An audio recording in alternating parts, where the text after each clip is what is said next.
Hi guys, welcome back to my channel. Today's video is going to be a discussion video on anxiety and depression, which is a pretty serious topic to discuss. Before we jump into that, everyone's going to be talking about it, but yes, I colored my hair.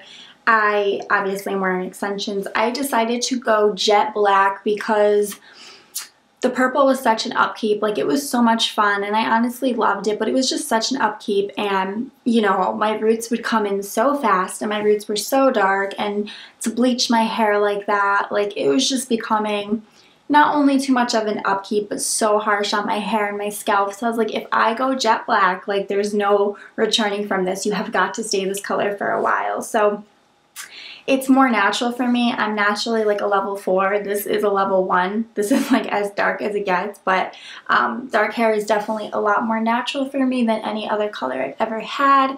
I will miss the fun colors a lot, but it's about that time to be back to dark, and I love it. It's definitely a change. Like, I feel like I look really pale, and it's kind of like, I don't know, it's just a change. I'm so used to being every color but this that it's a little bit like extreme. I wanted to discuss anxiety and depression today because this is something that recently I've really struggled with, and I feel like if I share my story with other people, it can really help other people who are going through a really, really tough time. So, anxiety is described as a feeling of worry, nervousness, or unease, typically about an imminent event or something with an uncertain outcome. A nervous disorder characterized by a state of excessive uneasiness and apprehension, typically with compulsive behavior or panic attacks. And then depression is a severe despondency and dejection, typically felt over a period of time and accompanied by feelings of hopelessness and inadequacy, of mental disturbance categorized by depression to a greater degree than seems warranted by the external circumstances, typically with lack of energy and difficulty in maintaining concentration or interest in life. I've been suffering with anxiety for years. I've talked about this on my channel before. Anxiety when I was like 18, 19, and it was like when I was quitting birth control pills, so I always blame birth control pills, but I really don't know if that was the cause or if I was just going to have anxiety with or without that. My mother suffered with anxiety in her 20s and depression, and my brother actually has anxiety now and he's in his 20s, and so it kind of runs in my family. My other brother, I don't think he has it, but if he did, I don't think he would say anyway. My anxiety started a few years ago, and I never did anything about it because it was just something, like, I would have one panic attack and like forget about it and like wouldn't have a panic attack again for a year or two. Like, I wasn't somebody who had panic attacks every day. So my anxiety at the time wasn't that bad, or so I thought. So I kind of just dealt with it. And I really think exercising helped me. I've always been like a gym junkie and always into fitness. So I feel like, you know, working out really saved me and made me not realize how bad my anxiety was.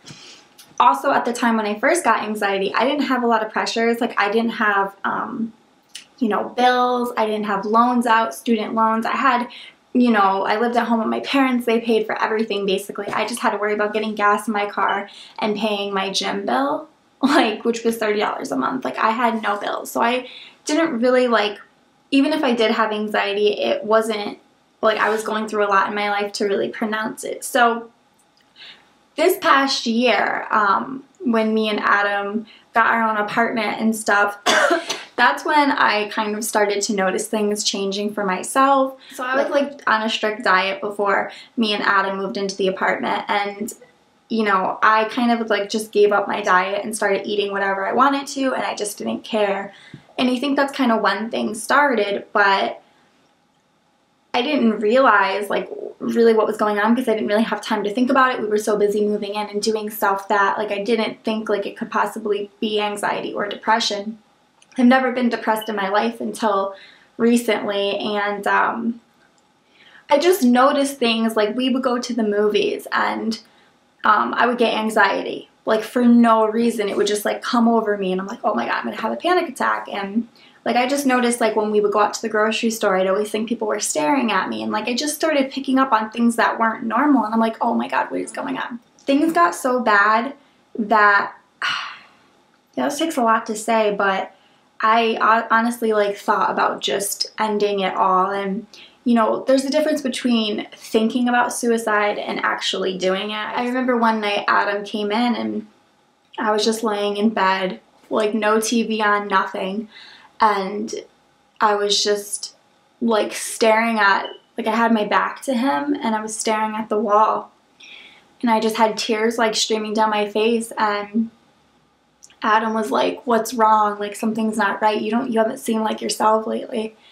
And I said, "I feel like I'm like slowly like not being able to breathe. Like I feel like I'm like being choked." Like I forgot how I worded it, but I just said it like, I feel like I'm just like drowning. I think that's what I said. I said, "I feel honestly like I'm just drowning."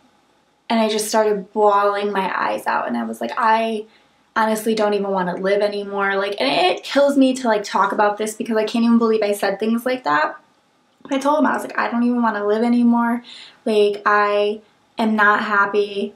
I don't even know why I'm not happy. It's like I wake up every day and I literally hate my life. Like, I wake up every day and I'm just so miserable, and I can't figure out like why I'm so miserable. Like, I have a great boyfriend. We have a roof over our head. We have food in the, you know, in the refrigerator. We have food in the cabinets, and I'm just literally waking up every day wanting to die. And I can't figure out like why I always want to stay in bed, why I don't want to go out, like why I'm tired. Like I can't figure it out. I'm not happy. Like, and everyone who knows about happiness knows it comes from within. It's not what you have, it's not your circumstances, it's nothing like that.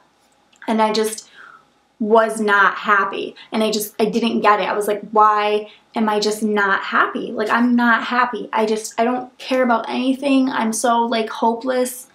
And he's like, you sound like you're depressed. And I'm like, I don't have depression, whatever. I looked it up online, and I could not believe the similarities with like what I was going through. And I was like, oh my God, I gotta get help.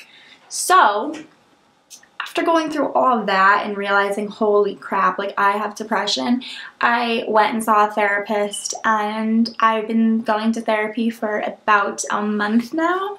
And I would say it has literally changed my life. Like, it has been the best thing that I ever chose to do. And I'm starting to get better every single day, and I'm starting to be more positive. And it's crazy how low, you know, anxiety and depression can make you feel. But if you ever feel that despondent and that low, you need to get help. Like, there's no ifs, ands, or buts. If you're literally like at your end, like I was, you know, I knew that I needed help, and that's when I decided to go ahead and get help. And I was always somebody who was like afraid to go to therapy, and like definitely didn't like sharing my problems with people, but it has honestly been the best thing I ever did. And I did get diagnosed with anxiety, just generalized anxiety. And I've been working on that, and it's all about your mindset and your brain. I also have a really great friend that I talk to who has anxiety, and she has like literally been my support system through this entire thing. And I think if I didn't have her to talk to, it would have been so much harder. But you know, she was like there for me, like only a phone call away, a text away. And you know, it's been quite the journey, and it has only been like a month or so, but I will tell you guys, from where I was to where I am now is like a night and day difference. Like, my brain is so much better. I'm so much in a better place than I was. Although it has been just like a very short amount of time since I've gone through everything, but I can honestly say I'm at a different place than I was. You know, it's because I've literally been going to my therapy once a week. I do everything she says to do. Any advice she gives me, I take it and I do it. She taught me some breathing exercises, which I don't really do often. I really don't feel like they help me, but I do try to do them here and there, but I don't do them as often as I should. But, you know, she gives a lot of good advice, and I'm learning so much about myself by going to therapy. Like, I didn't realize how my personality really was. Like, a lot of my you learn so much about yourself by going to therapy. Like, the therapist will say things and make you see yourself in a different light. So it's just like an all the way around beneficial thing. You know, if your anxiety is so bad, there's like options like medication, which some people are anti-medication. I was anti-medication for so long, but being that I suffered with anxiety for years, and recently it got so bad, I did make the decision for myself to get on medication. And I don't really want to delve into that too much. Like, I don't want to talk about what medication I'm on, what my dosage is, or anything like that. Just know that I am on medication, and it's not like I'm high every day or loopy or I feel like a different person. I actually feel pretty much the same as I did before, minus the burden of having anxiety every day. So for me, getting on medication was probably the best thing I've ever did. It's not exactly where it should be. Like, I still have a little bit of anxiety, so I have to, like, you know, probably up my dose a little bit, but I can honestly say from where I was to where I am now, between therapy and medication, like, I'm in a really good place. So much to the point where, like, I'm starting to think about things I want to do, like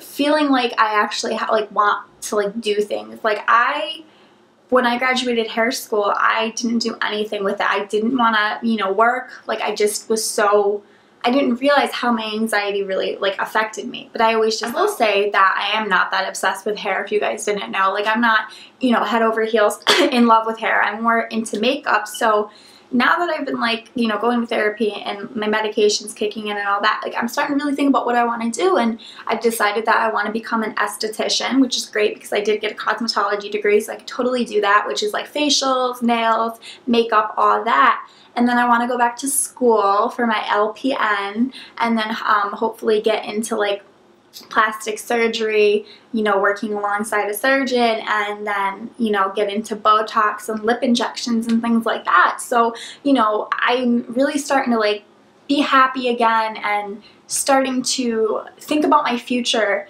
whereas before I was like, I don't know about my future, I just want to, like, die, basically, which is sad. And you know, just to see that I'm actually thinking about the future, thinking about things I want to do, and actually figuring out where I want to go in life, it's an amazing feeling, because I didn't know where I was going. When I graduated hair school, I was like, why do I even go to hair school? Because I don't even like hair.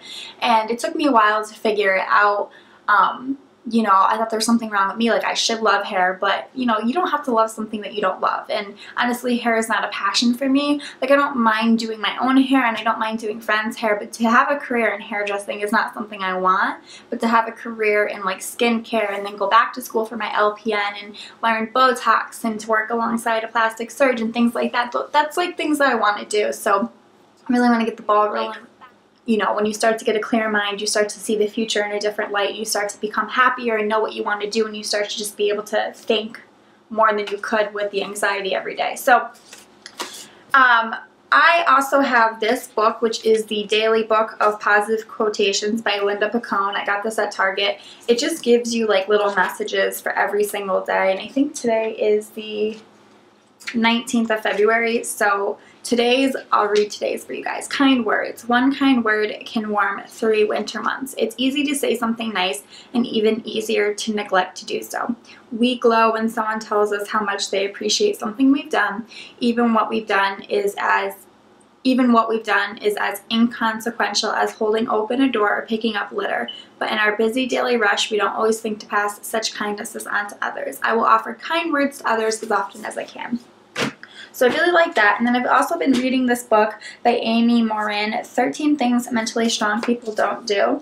And I've really been enjoying it. I'm on chapter 6. So I've been taking my time reading this because I've also been reading 50 Shades of Grey. So, you know, I've been taking my time reading it, but I really am enjoying it. And I think self-help books really help.